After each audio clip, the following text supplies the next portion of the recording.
even though he is locked up, we still communicate actively. And it's like, if I have an issue with something, he'll like send a message on the jail app, like, hey, look outside. And it's like, I look at the door and it's like all this, the door is like, how the did you do this? How did you do that?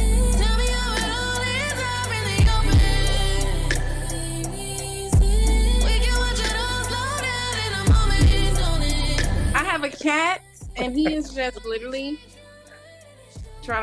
he's trying to sabotage all of my interviews today. I never pictured you as being a cat girl. He was a shared gift. A shared gift from who? From my man. Oh. So what was the significance behind your man, Mr. Young Thug, giving you a cat? He had another one, and I want him to come here. This is him. Okay. He's really cute. He has this kind of coat and pattern. Wow. I love the fact that you talk with your cat. So what did he think about your new album title, To Be Eaten Alive? I think just in general I came up with it because of Scorpion, the concept of the scorpion, and I am a scorpion. Yeah. Well, we all know Scorpios are dangerous. Yeah, allegedly. So what do you believe is your most dangerous trait? The ability to just like end something and just never look back, Yeah, but I also hear Scorpios can also be some of the most loving people.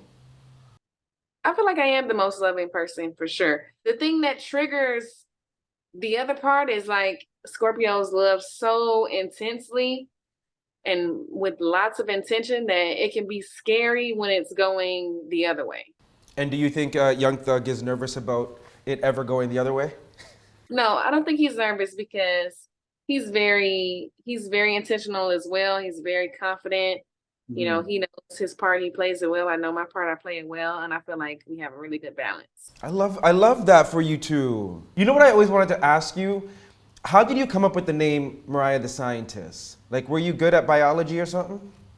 I went to school for biology. I had a scholarship for biology, and so it was I just kept it, and when I dropped out, I just ran with the name. Are you happy with that decision, or do you have any regrets about dropping out of school? No, I don't have any regrets. I'm happy with it. I feel like I would go back because I'm a big fan of science, and so I think if I were to go back, I would still study biology. I probably would also study engineering a little bit. The girl is smart. The girl is intelligent.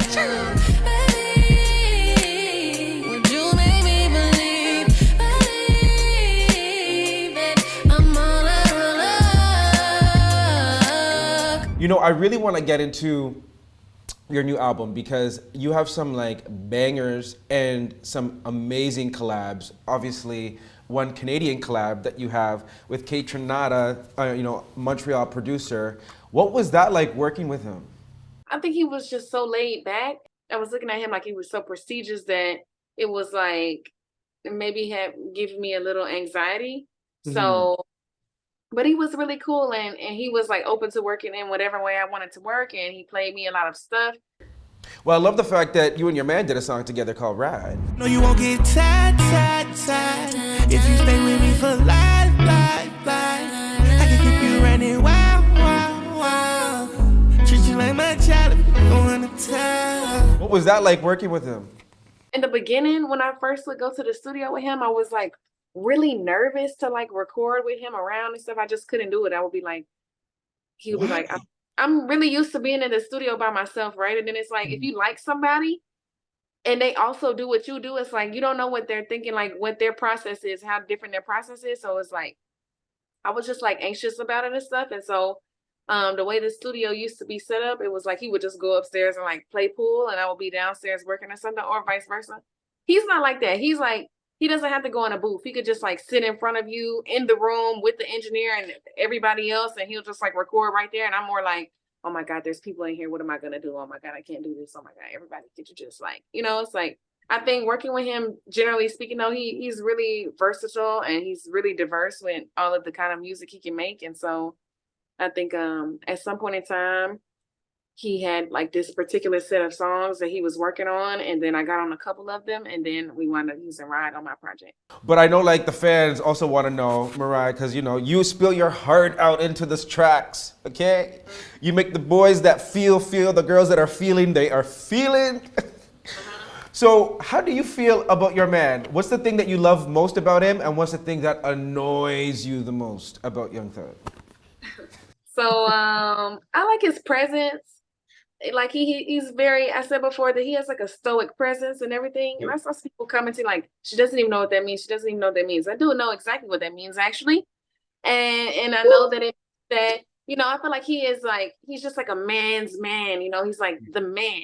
He's very resilient. He has like this very, he's like the social one. He's a social butterfly. I love that about him. I love that he's just like, I don't know, he's just the best, you know, and annoys me though sometimes. Maybe it's just the fact that he is a man's man, you know, like you can't tell a man's man nothing. You can't tell a man's man you can't. It's just that he is him, you know. Sometimes it's like, okay, here he's going on his man rant again. Okay, well, okay, you know. But I feel like in that though, he allows me to just be myself. He allows me to be very feminine, and he like appreciates that. He respects that, you know. And it's like a true balance of like the feminine and the masculine, and I just love that about him. Baby, you're the reason. You always think the only one who needs any attention is you. Don't be so conceited. Hope you learn honesty was the only thing that could keep me from leaving. Baby, you're the reason. You always think the only one who needs any attention is you. Don't Who would you rank as like your top 3 OG R&B artists? Maybe Diana Ross, and then more modern, maybe like Monica and Faith Evans. That's amazing. Do you ever wish that you could do like you know, do something together with her, maybe? I mean, I definitely would. Like rap and singing, when I do that, it's like, I feel like there's a big difference. It's contrast, you know, that there is a contrast there. But I feel like it would be nice to work with like a female singer or something. And it has been really hard to achieve that in America. Like, Who's on your radar though that you would love to be able to collab with? I like all the girls. Like, I like Callie Uchis. I like Summer Walker. I like SZA. You know, I like Victoria Monet. I like Chloe Bailey. I like Halle Bailey. I like all of the girls. I like Tink. You know, I could literally go on and on with this list. And I just feel like it's been really hard to make it happen. You know, I don't know. Something about it. Well, you know, listen, sometimes you just have to put something into the universe and let the universe do what it got to do. Man, I didn't try. We spent Christmas in Toronto, took the most handsome face. 8 memories, no automa, but cake and I replaced. The sweet beliefs, the most bitter taste. You've been to Toronto a few times before, so I need to know, like, what did you think about our city? I always say that I feel like it's the Atlanta of Canada. Tell me why. I feel like a lot of countries I can go to, it doesn't seem like there's that many Black people. I feel like when I come to Canada, specifically Toronto, I feel like that's where a lot of the Black people are. So I feel like that makes me feel like I'm at home, for one. I feel like a lot of music comes out of Toronto, for two. I feel like the weather can be like Atlanta sometimes. Granted, it gets much colder there, but you know, there is like a window of time when the Atlanta weather is synonymous with Canadian weather. The one difference though between somewhere like Atlanta and Toronto is like, Toronto's more like a melting pot of like people coming from other places. You know, it's not like in America, there's like African Americans and that's it. It's like, and that's just it. You're Black. You don't even know anything else besides that. But like, if you go to like another country, it's like someone has some sort of island background. Maybe they're from, you know, there's like multiple different places that you could be from. And I think growing up in Atlanta is like, there's a particular kind of food. The one thing that like would keep me from moving to certain places is the fact that I won't be able to eat the way that I would here. Yeah, it's true. Mariah, let me tell you, I mean, here you have like some of the best like type of cuisine, like especially the Jamaican cuisine. And I know you guys, you know, yeah, like have you ever had Jamaican oxtail? I have not had Jamaican oxtail. I used to have some Jamaican friends, you know, and they moved to America, and I knew they were on the hunt for food that they could get in Toronto, and then they were always looking for ackee and saltfish, and they were looking for things. Yes, I never actually tried it. It smelled great. The oxtail I may have tried actually one time, and it was really good, but it's like I don't know how I would sustain that. I would have to find a place for that. You know what I mean? Yeah, and then you would have to try poutine. I don't know if you've ever heard of what poutine I have is. heard of poutine. When I first was stumbled upon poutine, I was a little taken aback, like they eat their fries with this. This is how they eat it. But I mean, it looks cool. I feel like the crazy part about it is that it's like a staple. You can find it anywhere. You can find it at KFC. You know, you can find it, like, it's literally everywhere. And I thought that was kind of crazy. Mariah, I would love to know if you can be so open, but what is something that, you know, people don't know about you? I do go outside and I like to have fun and everything like that. Mm-hmm. But I'm definitely more like I'm like a loner, you know? I keep hearing about this TikTok thing, where the boyfriend is described as the golden retriever and the girlfriend is described as a black cat. And I just feel like that's literally like, he's like definitely like the golden retriever, and I'm like like a cat. For sure. You know, it's also been going viral, boy math, girl math. So since you are a scientist, I mean, what would be your definition of girl math? I'll give you like maybe a few instances. Yeah. Girl math for me is like, it could be clothes all over the entire house. There's literally clothes all over this house right now, literally. But if the kitchen and the bathroom is like unorganized, I cannot function. Every time I come from the grocery store, I'm like, I'm a strong, independent black woman. I don't need no help getting these groceries up this thing. I can do it all by myself. Can't do it all by yourself. You can't do it by yourself. You need some assistance.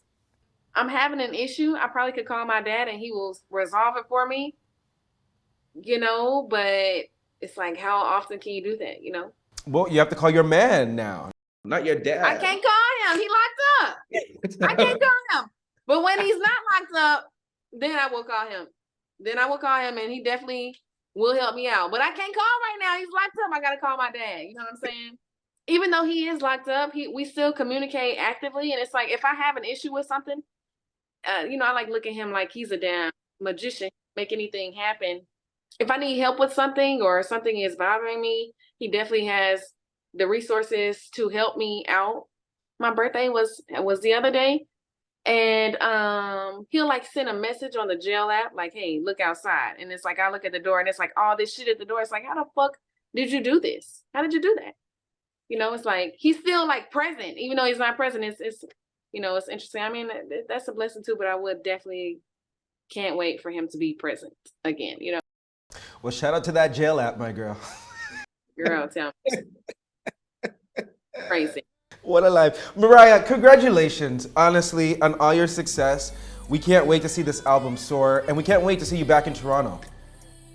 I know, right? I'll be there soon. When you come back, let us know. We want to take you on a food journey around the city, okay? I'm going to come, and we should document it because there's actually a lot of things that I have not tried, and I feel like it would be good to do that. All right, I got you.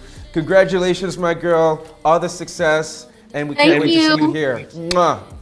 Thank you. I'll see you soon. Hey, it's BG, and I want to know, what do you think about what you just watched? Make sure to drop your thoughts in the comments below, but also make sure to check out even more great content like this video and this video over here. And if you haven't subscribed to the Brandon Gona Show, do so right now by clicking this button right here.